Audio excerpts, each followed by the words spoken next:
नमस्कार दोस्तों, जय हिंद। दोस्तों कैसे हैं आप लोग। इस लेक्चर में हम महाजनपदों का उदय डिस्कस करेंगे। दोस्तों महाजनपद काल के बारे में जानेंगे। महाजनपदों का जो उदय हुआ था उसको डिस्कस करेंगे। लूसेंट में जो लिख रखा है उसको मैं समझाऊंगा। प्राचीन इतिहास हम डिस्कस कर चुके हैं, चैनल में प्लेलिस्ट बनी हुई है, आप जाके वहां देख सकते हैं। आइए शुरू करेंगे ज्यादा बातें ना करते हुए। तो महाजनपदों का उदय ये टॉपिक है। तो महाजनपद, दोस्तों महाजनपद क्या थे? तो महाजनपद क्या थे तो इसकी जानकारी होना सबसे पहले। महाजनपद प्राचीन भारत में राज्य या प्रशासन इकाइयों को कहते थे। प्राचीन भारत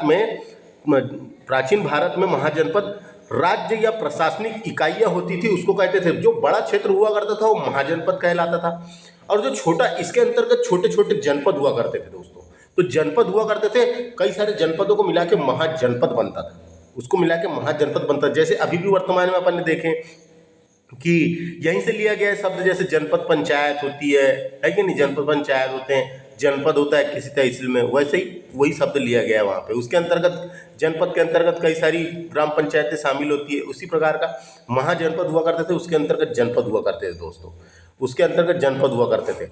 तो देखो यहाँ समझो इसको क्या बोला है, क्या कहना चाह रहा है। महाजनपद की उत्पत्ति भारतीय उपमहाद्वीप में 6वीं शताब्दी ईसा पूर्व के आसपास हुई थी। दोस्तों 6वीं ईसा पूर्व के आसपास हुई थी, जिसके बाद उनका विकास हुआ। 16 महाजनपदों के उदय के बारे में हम यहाँ पे, उद्भव के बारे में यहाँ पे लिख रखा है, उनकी राजधानियाँ लिख रखी है और वो क्षेत्र लिख रखा है, तो उनको हम देखने वाले हैं।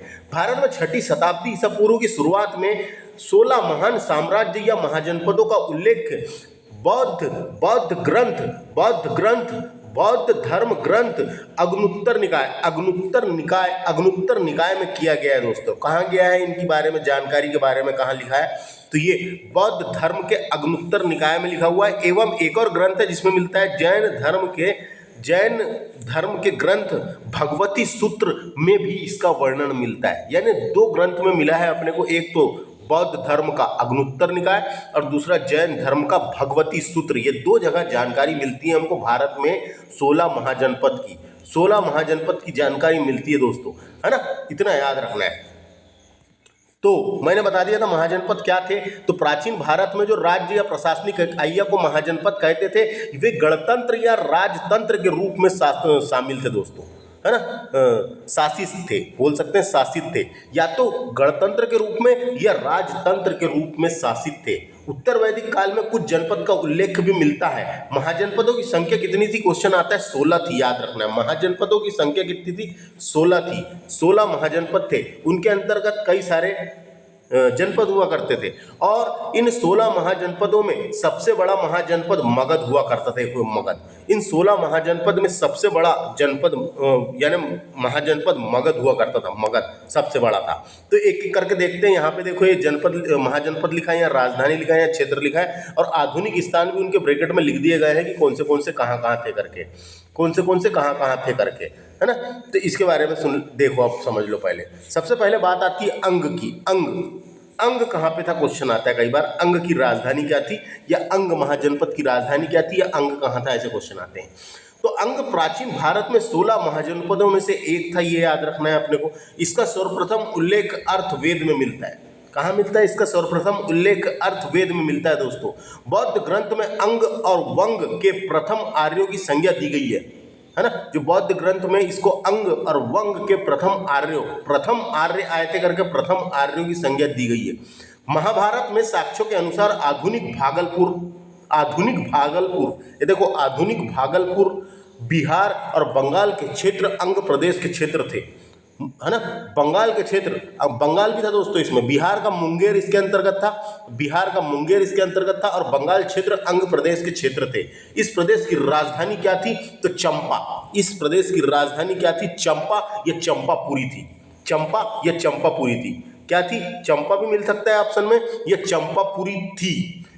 यह जनपद मगध जनपद के अंतर्गत था। दोस्तों यह जनपद या महाजनपद मगध जनपद के अंतर्गत था। प्रारंभ में इस जनपद के राजाओं ने ब्रह्मदत्त के सहयोग से मगध के कुछ राजाओं को पराजित भी किया था। किसके सहयोग से, ब्रह्मदत्त के सहयोग से मगध के कुछ राजाओं को पराजित भी किया था, किंतु कालांतर में इनकी शक्ति छीन ली गई और इन्हें मगध से पराजित होना पड़ा और ये मगध में मिल गया बाद में, ये मगध में मिल गया बाद में। महाभारत काल में यह महाभारत काल में यह कर्ण का राज्य था दोस्तों। महाभारत काल में जो ये था अंग में कर्ण का राज्य था। इसका प्राचीन नाम क्या था? मालिनी। इसका प्राचीन नाम, किसका अंग का प्राचीन नाम मालिनी था। इसके प्रमुख नगर थे चंपा, है ना, इसके प्रमुख नगर थे चंपा एक बंदरगाह भी हुआ करता था, और अशुपुर थे प्रमुख नगर थे चंपा और अशुपुर थे। तो यहाँ से इतनी जानकारी मैंने दिया, तो अपने को वनडे एग्जाम में तो ऐसी क्वेश्चन आता है। अंग की राजधानी क्या थी? चंपा। और आधुनिक क्षेत्र कौन सा? भागलपुर, बिहार का मुंगेर और बंगाल के क्षेत्र इसके अंतर्गत थे। बात करते हैं मगध की दोस्तों। मगध इंपॉर्टेंट है। मगध प्राचीन भारत में 16 महाजनपदों में से एक था। आधुनिक पटना या गया जिला, आधुनिक पटना, देखो आधुनिक पटना या गया जिला कहाँ का? बिहार का गया जिला। आधुनिक पटना या गया जिला शामिल थे इसमें, बिहार का गया जिला शामिल थे। इसकी राजधानी गिरिव्रज थी। ये देखो गिरिव्रज या व्रज भी लिखा है कई जगह, तो गिरिव्रज थी इसकी राजधानी, गिरिव्रज थी। आधुनिक इसको बोलेंगे गिरिव्रज, आधुनिक राजगीर। बाद में पाटलिपुत्र हो गई थी दोस्तों, बाद में इसकी राजधानी पाटलिपुत्र हो गई थी। तो मगध की प्रथम राजधानी क्या थी पूछा कभी, तो गिरिव्रज या राजगृह थी, बाद में पाटलिपुत्र हो गई थी। मगध का सर्वप्रथम उल्लेख अर्थर्ववेद में मिलता है दोस्तों, अर्थर्ववेद में मिलता है। मगध का सर्वप्रथम उल्लेख अर्थर्ववेद में मिलता है।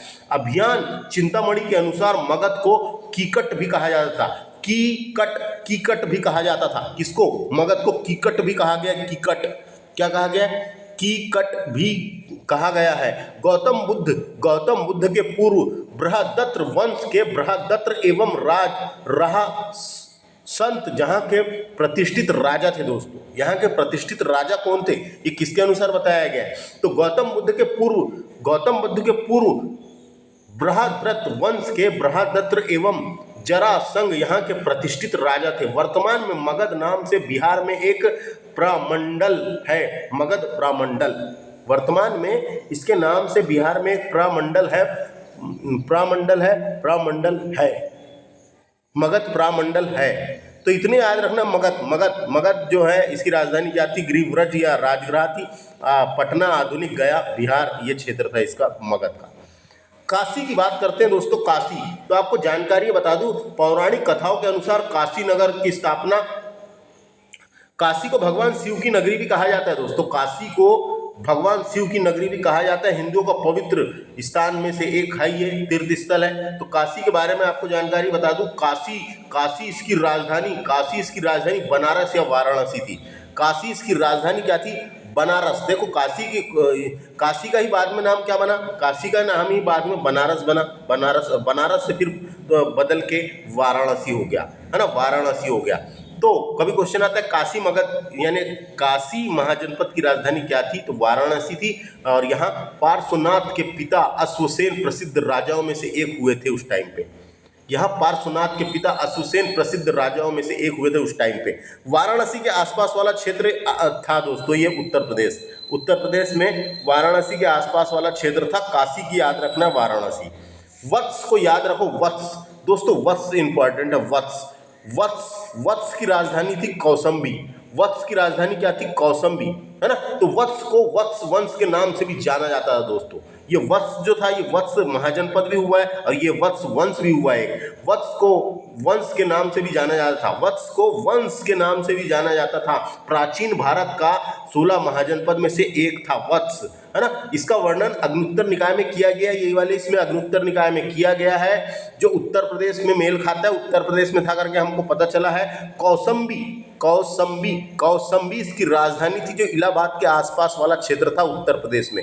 इलाहाबाद के आसपास वाला क्षेत्र था उत्तर प्रदेश में। कौसंबी इसकी राजधानी थी। वत्स की राजधानी क्या थी? कौसंबी थी, याद रखना है ना। कौसंबी यहाँ जहाँ कांस्य और लौह युग के दौरान वत्स राज्य का उदय हुआ था, है ना। यहाँ पे क्या हुआ था? ये स्थान में कांस्य युग आया। कांस्य और लौह युग के दौरान वत्स राज्य का उदय हुआ था, है ना। तो हम कह सकते हैं कौसंबी वत्स की राजधानी थी। क्वेश्चन आते रहता है और किसका क्षेत्र याद रखना है। वज्जी वज्जी वज्जी वज्जी या व्रज्जी भी बोलते हैं इसको, वज्जी या व्रज्जी भी बोलते हैं। ये प्राचीन भारत में 16 महाजनपदों में से एक था दोस्तों। कई छोटे छोटे राज्यों को मिलाकर इसकी उत्पत्ति हुई थी वज्जी। कई छोटे छोटे राज्यों को मिलाकर इसकी उत्पत्ति हुई थी। इसकी राजधानी वैशाली थी, याद रखना, इसकी राजधानी वैशाली थी। वज्जी के गणराज्य बनने के बाद इसका राज्य संचालन अष्टकुल द्वारा होने लगा। इसका राज्य संचालन जो है अष्टकुल के द्वारा होने लगा, अष्टकुल के द्वारा होने लगा, अष्टकुल के द्वारा होने लगा। उस समय वज्जी और लिच छवि कुल सर्वाधिक महत्वपूर्ण हो गया था। उस टाइम पे वज्जी और लिच छवि कुल सर्वाधिक महत्वपूर्ण हो गया था। तो वज्जी की राजधानी थी वैशाली या विदेह भी बोलते हैं उसको, उसकी राजधानी विदेह है ना। और इसकी मिथिला ये भी राजधानी, 3 राजधानी मिलती है वज्जी की, वैशाली, विदेह और मिथिला। 3 राजधानी ज़्यादातर के एग्जाम में वैशाली वाला पूछा है। तो वैशाली जो है मुजफ्फरपुर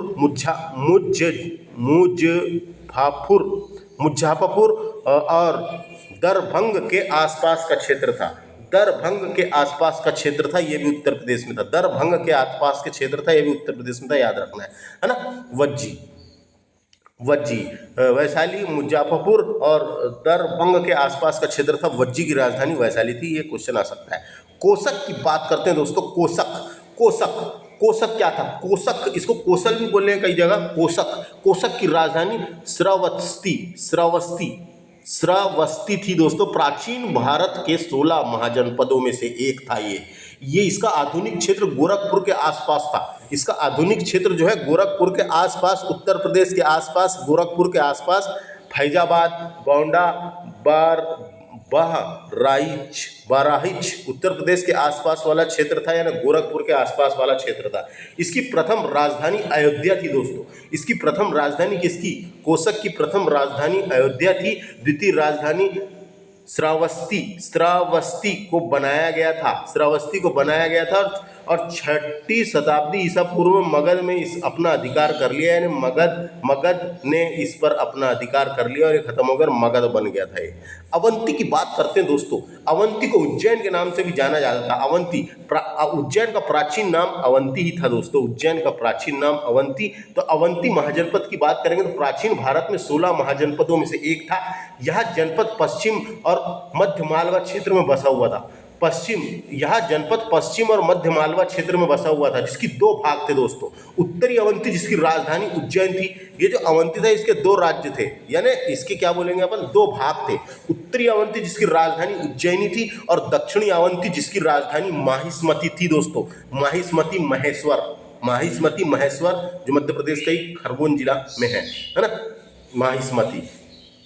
तो क्या बोला मैंने, उत्तरी अवंती जिसकी राजधानी उज्जैनी थी, दक्षिणी अवंती जिसकी राजधानी माहिष्मती थी। दोनों क्षेत्र के बीच नेत्रवती नदी बहती थी। नेत्रवती या वेत्रवती भी बोलते हैं उसको, कई जगह वेत्र लिखा है, कई जगह नेत्र लिखा है। इन दोनों के बीच नेत्रवती नदी बहती थी। नेत्रवती नदी का मतलब नेत्रवती नदी बहती थी, है ना। इन दोनों के बीच नेत्रवती नदी बहती थी। तो अवंती महाजनपद की राजधानी उज्जैन थी, उत्तरी अवंती की, और दक्षिणी अवंती की माहिष्मती थे। मालवा मध्य प्रदेश वाला क्षेत्र था ये, आधुनिक मालवा मध्य प्रदेश वाला क्षेत्र था। मल्ल की बात करते हैं। मल्ल महाजनपद के राजा महाराज विशुसेन थे दोस्तों। मल्ल के राजा विशुसेन थे। इसकी राजधानी कुशावती थी। मल्ल की राजधानी कुशावती थी। यहाँ का राज्य चलाना। तो बात करते हैं मल्ल की दोस्तों। मल्ल की राजधानी कुशावती थी। ये कौन सा क्षेत्र था? ये देवरिया, बस्ती, गोरखपुर, उत्तर प्रदेश, ये क्षेत्र था दोस्तों। तो मैंने बता दिया मल्ल जो था, मल्ल महाजनपद के राजा विशुसेन थे जिसकी राजधानी कुशावती थी, याद रखना है। और ये उत्तर प्रदेश के आसपास वाला क्षेत्र था जो गोरखपुर, बस्ती और देवरिया था। पंचाल की बात करते हैं दोस्तों। पंचाल की राजधानी, पंचाल क्या था? पंचाल ये भारत में 16 महाजनपद में से एक था। ये उत्तर में हिमालय के भंबर क्षेत्र से लेकर दक्षिण में चर्मवती नदी के तट तक उत्तरी तट के बीच के मैदान में फैला हुआ था, है ना, फैला हुआ था। इसके पश्चिम में कुरु, मत्स्य और सुरसेन राज्य थे दोस्तों। तो इसकी राजधानी क्या थी? तो पंचाल की राजधानी थी अहिच्त्र और कंपिल्य। 2 राजधानी मिलती है। है ना। ये बरेली, बदायूं और फर्रुखाबाद उत्तर प्रदेश के आजू बाजू वाले क्षेत्र थे ये, है ना। तो बरेली, बदायूं और फर्रुखाबाद ये क्षेत्र थे। ये पंचाल की राजधानी इंपॉर्टेंट है, अहिच्त्र और कंपिल्य, है ना। बरेली, बदायूं और फर्रुखाबाद उत्तर प्रदेश के आजू बाजू वाले क्षेत्र। चेदी की बात करते हैं, चेदी महाजनपद इसकी राजधानी थी सुक्तिमती, चेदी महाजनपद। तो पौराणिक 16 महाजनपदों में से एक था। यहाँ सुक्तिमती नदी के पास का देश था, इसी कारण इसकी राजधानी सुक्तिमती पड़ी। सुक्तिमती नदी के पास का देश था, इसलिए इसका राजधानी सुक्तिमती पड़ी। यहाँ बुंदेलखंड का दक्षिणी भाग और जबलपुर का उत्तरी भाग था दोस्तों। बुंदेलखंड का दक्षिणी भाग और जबलपुर का उत्तरी भाग शामिल था। बौद्ध ग्रंथ में जिन 16 महाजनपदों का उल्लेख मिलता है वो यहीं पे दोस्तों, यहीं पे जो था छेदी में, यहाँ पे बोलते हैं कलचुरी वंश ने भी यहाँ राज्य किया है। कलचुरी वंश ने भी चेदी वंश में राज्य किया है, जिसकी राजधानी सुक्तिमती थी। बुंदेलखंड उत्तर प्रदेश वाला क्षेत्र था। बुंदेलखंड और मध्य प्रदेश और उत्तर प्रदेश वाला क्षेत्र था। चेदी महाजनपद की राजधानी सुक्तिमती थी, याद रखना है। कुरु क्षेत्र की बात करेंगे। कुरु साम्राज्य या कुरु क्षेत्र भी बोलते हैं उसको। 16 महाजनपद में से एक था। उत्तर लौह युग के प्राचीन भारत का एक हिंदू साम्राज्य था दोस्तों ये। कुरु साम्राज्य की सीमा वर्तमान में दिल्ली, हरियाणा, पंजाब, उत्तर प्रदेश के पश्चिमी भाग में फैली हुई थी, है ना, शामिल थे। कुरु राजवंश के मध्य वैदिक काल आया, उसके बाद साम्राज्य के रूप में आगे बढ़ते गया और ये 600 से लेकर 350 ईसा पूर्व तक महाजनपद के रूप में शामिल था। भारतीय उपमहाद्वीप में पहले दर्ज राजकीय स्तर यानी राज्य स्तरीय समाज में विकास हुआ था। इसका राज्य स्तरीय समाज में विकास हुआ था। इसको कुरु साम्राज्य भी बोलेंगे। कुरु का मतलब जो कुरुक्षेत्र वाला एरिया है दोस्तों वो है। इसकी राजधानी थी इंद्रप्रस्थ। दिल्ली, मेरठ, हरियाणा के कुछ क्षेत्र शामिल थे। कुरुक्षेत्र वाला याद रखना है। कुरु कहाँ पे, हरियाणा तरफ, है ना। तो ऐसे याद रख सकते हैं, दिल्ली, मेरठ, हरियाणा के कुछ क्षेत्र शामिल थे। यानी कि ये दिल्ली, हरियाणा, पंजाब, उत्तर प्रदेश का पश्चिमी भाग ये सब शामिल थे इसके अंतर्गत, है ना। ये तो इसकी राजधानी कुरु का याद रखना है, इंद्रप्रस्थ इसकी राजधानी थी। मत्स्य की बात करते हैं। मत्स्य महाजनपद जो था आर्यों का अपने मूल्य स्थान से भारत में प्रवेश हुआ था, है ना। जो मत्स्य स्थान था दोस्तों, ये मत्स्य स्थान से ही आर्यों का अपने मूल्य स्थान भारत में प्रवेश हुआ था। धीरे धीरे भारत में फैलते चला गया ये, और भारत में प्रारंभिक आर्य संक्रमण के बाद राजस्थान में आर्यों का प्रवेश हुआ और मत्स्य महाजनपद उन जनपदों में से एक था और फिर इस जनपद का उदय हुआ, है ना, इस प्रकार यह जनपद प्राचीन निषाद जनपद था दोस्तों। प्राचीन निषाद जनपद था। निषाद जाति के लोग निवास कर रहे थे ना, इसलिए निषाद जनपद भी कहते हैं इसको। तो मत्स्य जिसकी राजधानी क्या थी, विराटनगर थी। मत्स्य जनपद जो था जिसकी राजधानी विराटनगर थी, यह जनपद जयपुर, अलवर, भरतपुर, सवाई माधोपुर के मध्य क्षेत्र में फैला हुआ था। राजस्थान के जयपुर, अलवर, भरतपुर के आसपास के क्षेत्र, भरतपुर, सवाई माधोपुर के मध्य क्षेत्र में फैला हुआ था। ऐसा माना जाता है कि इसका विस्तार चंबल की पहाड़ियों से पंजाब में सरस्वती नदी के सीमावर्ती जंगल तक था। तो ये उसके आसपास का क्षेत्र था मत्स्य महाजनपद, जिसकी राजधानी विराटनगर थी, याद रखना है। कंबोज की बात करते हैं। कंबोज की राजधानी थी क्या है,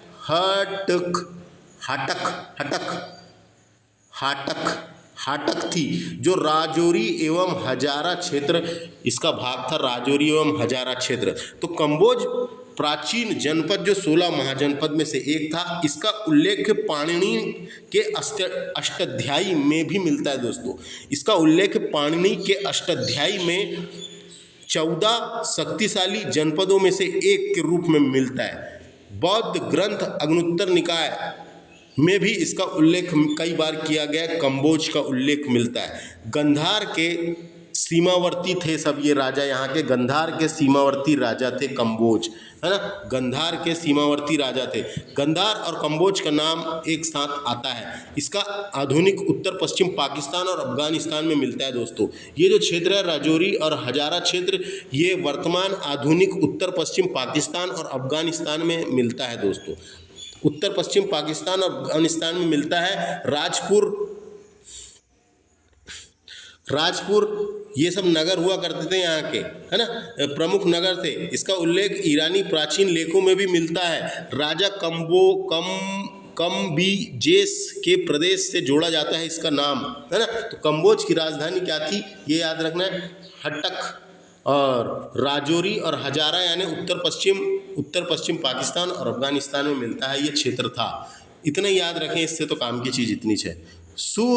सुरसेन महाजनपद की बात करते हैं। सुरसेन महाजनपद प्राचीन भारत के 16 महाजनपद में से एक था, जिसकी राजधानी मथुरा थी। यह कुरु महाजनपद के दक्षिण में स्थित था। ये जो कुरु महाजनपद अभी पढ़े हैं उसके दक्षिण में स्थित था, जिसकी राजधानी मथुरा उत्तर प्रदेश वाला क्षेत्र था दोस्तों। बौद्ध ग्रंथ के अनुसार अवंतीपुत्र यहाँ का राजा था। बौद्ध धर्म के अनुसार अवंतीपुत्र यहाँ का राजा था। तो सूर्यसेन की राजधानी मथुरा उत्तर प्रदेश। उसके बाद क्या है, अस्मक, इसको असक भी लिखते हैं, असक भी लिखते हैं, लेकिन अस्मक प्राचीन भारत के प्राचीन 16 महाजनपद में से एक था। छठी ईसा पूर्व यानी आज से लगभग 2500 वर्ष प्राचीन भारत में 16 महाजनपद में से एक था। अस्मक महाजनपद एकमात्र दक्षिण में स्थित महाजनपद था। क्वेश्चन आ सकता है दोस्तों, अस्मक महाजनपद एकमात्र दक्षिण में स्थित महाजनपद था, जिसकी राजधानी प्रतिष्ठानपुरी यानी आज का क्या,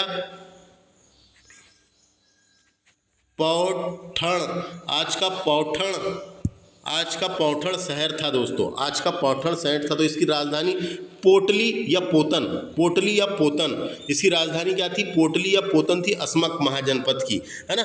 जो आज महाराष्ट्र के छत्रपति संभाजी नगर औरंगजेब जिले में स्थित है दोस्तों। दक्षिण में औरंगजेब जिले में स्थित है। अस्मक महाजनपद पर भगवान श्री राम जी के वंश यानी इक्ष्वाकु वंश के राजा राज किया करते थे, है ना। और इक्ष्वाकु वंश के अस्मक के नाम के राजा हुए, उन्हीं के नाम पे इस नाम की स्थापना हुई थी और अस्मक महाजनपद कहलाने लगा। तो ये गोदावरी नदी वाला क्षेत्र जो था दक्षिण भारत का एकमात्र जनपद था। ये दक्षिण भारत का एकमात्र जनपद था। गोदावरी नदी के दक्षिण में जो था वो स्थित था। जैसे कि वर्तमान देखें तो महाराष्ट्र का जो क्षेत्र था, महाराष्ट्र का औरंगजेब जिला, है ना, महाराष्ट्र का इधर से भी दक्षिण में जो है गोदावरी के दक्षिण में वाला क्षेत्र था। पोटली या पोतन इसकी राजधानी थी, है ना। अस्मक महाजनपद इसकी राजधानी ये भी मिलती है, पौठण शहर इसकी राजधानी थी, ये भी लिखा है, पौठण शहर इसकी राजधानी थी। तो ये देख सकते हैं आप। गंधार की बात करेंगे, गंधार जिसकी राजधानी तक्षशिला थी दोस्तों। तो गंधार प्राचीन भारत के 16 जनपद में से एक था। यह प्रदेश मुख्य केंद्र आधुनिक पेशावर और उसके आसपास के इलाके थे। आधुनिक पेशावर और उसके आसपास के इलाके थे। रावलपिंडी एवं आधुनिक पेशावर उसके आसपास के इलाके थे। इस महाजनपद के प्रमुख नगर थे पुरुषपुर आधुनिक पेशावर तथा तक्षशिला इसकी राजधानी थी। इसका अस्तित्व 600 ईसा पूर्व से 11वीं शताब्दी तक रहा है। कुषाण शासकों के दौरान यहाँ बौद्ध धर्म बहुत ही फला और फूला। बाद में मुस्लिम आक्रमण के कारण पतन हो गया इस क्षेत्र का। महाभारत काल में यहाँ के राजा शकुनी थे। धृत राष्ट्र की पत्नी गंधारी यहाँ की राजकुमारी थी। किसकी? धृत राष्ट्र की पत्नी गंधारी यहाँ की राजकुमारी थी, जिसका नाम इसी के नाम पर पड़ा है, गंधार करके। जिसका नाम उसका नाम यानी इसका नाम उसी की पत्नी के नाम पे गंधारी राजकुमारी के नाम पे पड़ा है इस महाजनपद का नाम। तो गंधार महाजनपद की राजधानी तक्षशिला थी, याद रखना है, तक्षशिला, है ना। और ये रावलपिंडी एवं आधुनिक पेशावर थे। तो देखो दोस्तों ये सब अपन ने पढ़े, है ना। तो देखो ये याद रखना है कौन से महाजनपद वर्तमान में भारत में है और कौन से बाहर चले गए। तो जैसे गंधार बाहर चले गया, है ना। ये कंबोज बाहर चले गया, कम्बोज बाहर है पाकिस्तान तरफ, पाकिस्तान अफगानिस्तान, तो गंधार कम्बोज, और कौन सा है जो बाहर चले गया, जो बाहर है अपने यहाँ नहीं है, तो ये 2 ही है, 2 के अलावा एक है और बता रहा हूँ मैं, ये 2, तो कौन से बाहर गए, बाहर है अपने भारत के बाहर है, ये भी याद रखना है। और सबसे दक्षिण में कौन सा था ये भी याद रखना है, और इनकी राजधानी याद रखना है दोस्तों। मैंने ज़्यादा इन्फॉर्मेशन इसलिए दिया हूँ, अपने को तो परीक्षा में काम की आएगी, है ना, तो थोड़ी बहुत सुनी हुई रहती है, पता रहता है तो ठीक है, इसलिए मैंने काम की जानकारी दिया हूँ। तो ये पूरे जनपदों के नाम है, महाजनपदों के नाम, उनकी राजधानी याद रखना है और आजू बाजू के क्षेत्र याद रखना है, क्योंकि पता रहना चाहिए अपने को करके। तो कौन सा जो भारत के बाहर था, तो एक गंधार हो गया, गंधार के बाद कम्बोज, ये भारत के बाहर है, उसके बाद, तो ये समझ में आ गया हो। काम की जानकारी मैंने आपको महाजनपद के बारे में दिया, ये याद रखना है 16 महाजनपद किस ग्रंथ से मिलती है, और राजधानी याद रखना है, आधुनिक क्षेत्र याद रखना है, और काम की जानकारी मैंने दिया। दोस्तों व्यूज़ बिल्कुल भी नहीं आ रहे हैं, चैनल को सब्सक्राइब करें और वीडियो को ज़्यादा से ज़्यादा शेयर करें। व्यूज़ बिल्कुल भी नहीं आ रहे हैं, इस वजह से मैं धीरे धीरे वीडियो बना रहा हूँ दोस्तों। ऐसे में व्यूज़ नहीं आएंगे तो ऐसा ना हो कि मैं वीडियो ही बनाना बंद कर दूँ।